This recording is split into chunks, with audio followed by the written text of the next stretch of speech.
debido a esta pandemia. Y bueno, es que insistimos a lo largo de estos últimos meses, prácticamente hemos insistido mucho en que los números no son claros, no son transparentes, no nos dan la confianza y al menos así nos lo demuestra en las encuestas nuestro auditorio. No hay confianza en lo que se está diciendo, en lo que se está reportando. Hace no mucho, hace unos minutos, en el espacio con Bernice Trujillo, nos informaba que el subsecretario de Salud, Hugo López-Gatell, estima que la pandemia de COVID-19 alcanzará su punto máximo de contagios la próxima semana, cuando nos decían que sería entre el 8 y el 10 de mayo. Estamos a 12 de junio. Hace un mes se supone que habíamos tocado ya el pico de la cresta del contagio y no es así. En este momento estamos en rojo en todo el país y ahora el subsecretario dice que será la próxima semana cuando alcancemos el punto máximo. Aunque perdurará, dice el subsecretario, en algunas zonas hasta octubre, además de que ahora el cálculo de muertos se incrementó. En aquellos momentos cuando dijo que era entre el 8 y el 10 de mayo, eran 8,000 muertos. Ahora el número sube y fluctúa entre 25,000 y 30,000 muertos en el país. Para ahondar justamente en este tema, saludo con gusto y le agradezco que nos regale unos minutos a la doctora Lori Jiménez Payé, jefa del Laboratorio de Genética Molecular de la Universidad Nacional Autónoma de México. Doctora, ¿cómo estás? Un gusto saludar. ¿Qué tal, Francisco? Muy buenas tardes. Gracias por la invitación. Muchísimas gracias. A ver, me llama la atención, estamos en rojo profundo en todo el país. Me llamó mucho la atención un tuit que tú marcaste desde hace ya poco más de un mes, si no estoy equivocado, en el que decías fiasco del siglo. Es el fiasco del siglo.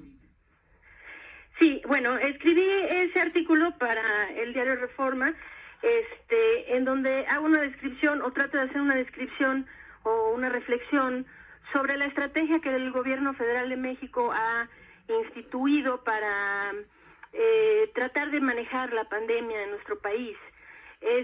Lo intitulé El fiasco del siglo porque es precisamente eso lo que me parece que es, y a medida que pasan los días y las semanas, creo que cada vez es más evidente que precisamente esto es un fiasco, y le llamé fiasco porque no es simplemente un fracaso, sino que es un fracaso de proporciones míticas, porque el manejar mal la situación sanitaria, un problema de emergencia sanitaria, se está convirtiendo, bueno, no sé, ya ahora ya no se está convirtiendo, ya es también una catástrofe social y económica para el país. Entonces, de haber manejado este problema adecuadamente desde el inicio, cuando hubiera sido mucho más sencillo y mucho menos costoso, hubiera sido la alternativa ideal, como nos los ha demostrado pues otros países que lo han hecho bien, ¿verdad?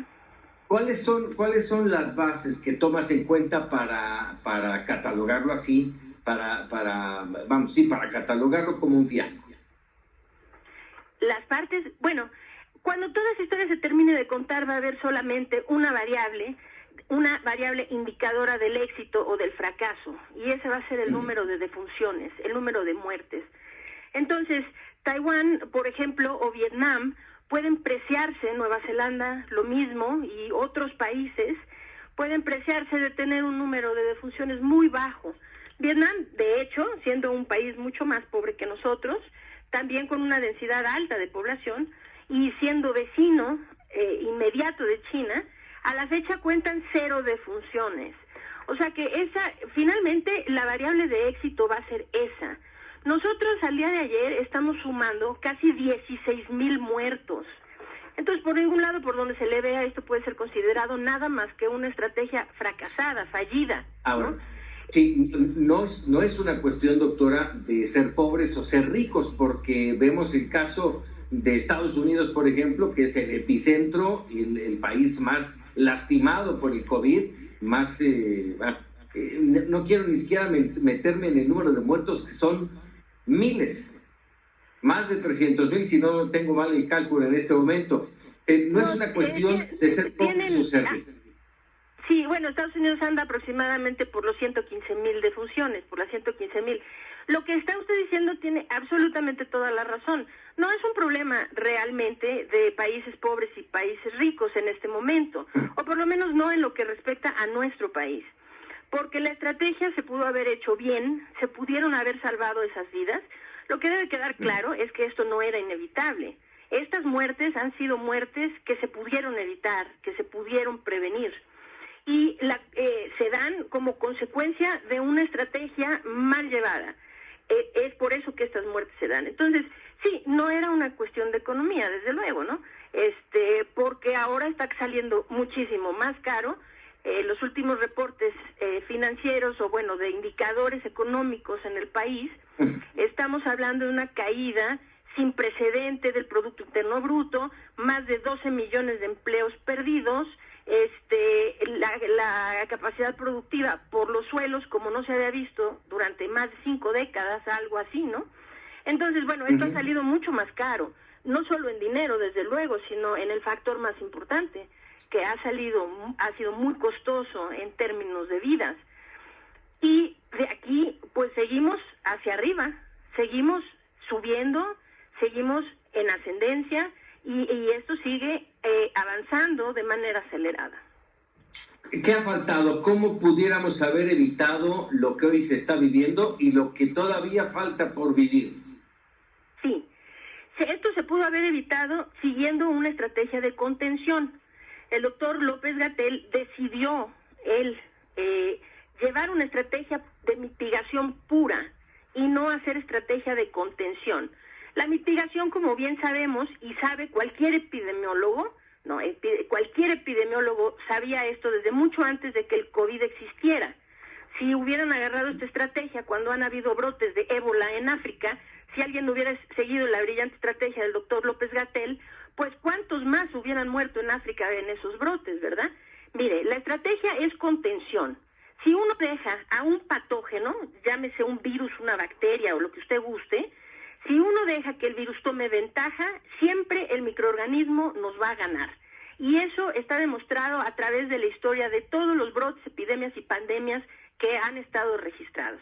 Entonces, desde el inicio, cuando él decía cosas tan absurdas como vamos a dejar que se infecten no 1 ni 10 niños en una escuela, sino 100, ¿no?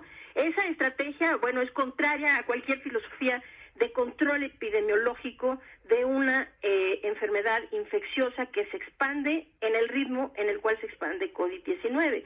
Entonces, lo que se debió hacer es eso, contención. ¿Y cómo es la contención? Y todavía se puede hacer, Claro, ahora es tarde para las 16,000 personas que ya murieron y sus familias. Y de aquí a una semana van a ser 20,000. Y si le siguen sin meter una intervención concreta de contención, se nos van a sumar 30 y 35, 40, 50 y más. Entonces, la estrategia de contención es detectar, o sea, hacer el seguimiento y rastreo de los casos y de los contactos. Sí, pruebas, claro, no pruebas, pruebas a los casos, pruebas a sus contactos, y entonces hacer el aislamiento selectivo de los casos y de los contactos. Todos los casos positivos tienen que irse a aislamiento obligado, y los casos sospechosos o los contactos, pues, se van a cuarentenas en casa, ¿no? O sea, incluso los asintomáticos. Oh, desde luego, particularmente los asintomáticos. Esto es muy importante recalcarlo. No es incluso los asintomáticos. Quienes dispersan la infección más efectivamente en la sociedad, en la comunidad, en la población, son los asintomáticos. El doctor López-Gatell, vuelvo con lo mismo, ¿no? Es que de verdad hace muchos comentarios muy desatinados, y utilizando esta frase que suele utilizar de no hay evidencia científica, creo que abusa mucho de la palabra ciencia, siendo él una persona que pues ya no es científico, ¿verdad? Es un político. Entonces, mire, la ciencia sí dice algo, y hablo a nombre de esa ciencia que está publicada. Mire, los sintomáticos son quienes esparcen diseminan la infección de manera más efectiva. ¿Por qué? Porque una persona que se siente enferma, y especialmente si se siente muy enferma, está postrada en su cama, en su casa o en un hospital. Sin embargo, el asintomático asume que no está enfermo y entonces deambula y anda por el mundo infectando a los demás. Entonces, el problema más importante son los asintomáticos. De ahí que de cada caso hay que seguir los contactos, porque con un poco de suerte, esos contactos puede uno identificar a muchos de los casos asintomáticos y aislarlos en buen tiempo para que dejen de contagiar y además para hacer algo que es muy importante, que es darles tratamiento preventivo oportuno. Esta ha sido la clave por la cual lugares como Corea del Sur, como Japón, ¿sí?, tienen índices de letalidad muy bajos. La razón es porque a la población asintomática se les sigue, se les da un seguimiento y entonces se trata de detectar de manera muy temprano cuando una persona empieza a tener los primeros síntomas, incluso cuando no se siente mal. Es decir, existen signos como la disminución en la saturación de oxígeno, ¿sí? Se hace oximetría. Discúlpame, doctora, ¿todo esto podría ser la causa del por qué el nivel alto de letalidad de nuestro país? Sí, el nivel alto de letalidad en nuestro país tiene varias vertientes. Existen varias razones por las cuales ocurre esto. Uno es un fenómeno un poco ficticio. Le explico por qué. Las defunciones, mientras que están subestimadas, están menos subestimadas que los casos. Los casos están gruesamente subestimados porque como no se hacen pruebas, entonces el número de casos que se tienen confirmados es una fracción minúscula del problema del número de contagiados. El índice de letalidad se calcula como defunciones sobre casos confirmados. Esto quiere decir entonces que a mayor subestimación de los casos, siempre es más alto el índice de letalidad. Entonces sí, en la realidad nuestro índice de letalidad podría ser menor en la realidad si se hiciera la detección de casos. Pero lo que también es cierto es esto, que los países que no dan seguimiento a sus casos, ofreciendo atención preventiva, oportuna, de manera temprana, tienen índices de letalidad muy elevados en comparación a los que sí lo hacen. Porque, como le estaba diciendo, hay signos tempranos del deterioro pulmonar que se pueden detectar de manera simple y las personas muestran estos signos antes de mostrar síntomas. Entonces se les puede intervenir de forma temprana sin necesidad de hospitalizarlos y esto ayuda a salvar muchas vidas. Entonces la estrategia pues ha estado mal en todos los sentidos porque lo que se necesita, la estrategia tiene que estar basada en cortar las cadenas de transmisión. Esa es la única estrategia que sirve de algo. Eso garantiza menos contagios, es igual a menos enfermos, es igual a menos hospitalizados, eso es igual a menos muertos. Entonces, enfocarse nada más en la ocupación hospitalaria es un gravísimo error, porque tarde o temprano no va a haber médicos que alcancen, personal hospitalario que alcance, ventiladores, ni aviones que vayan y vengan de China que alcancen para el número de hospitalizaciones que vamos a tener, que ya tenemos, ¿verdad? Porque no es insignificante.